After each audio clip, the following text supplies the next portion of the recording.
Bu dünyada en büyük suçtur insanın kendisini araması. Çünkü var edilmiş hazır bir oyuncak imalathanesi dizisi var.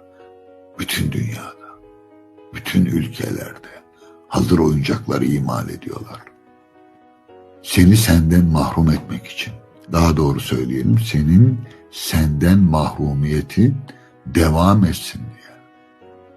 Seni sürekli dikkatini taşraya çekiyorlar. O yüzden öyle bir sözüm vardır. Seni senden uzaklaştıran ne varsa ondan uzaklaş. Fiziken değil. Mağaralara, dağların başına gitmenize gerek yok. Bunu zihninizde, bilincinizde yapmayı becermelisiniz. Bencillik burada devreye girer işte. Bunu yapamazsanız yıllar boşuna akar gider.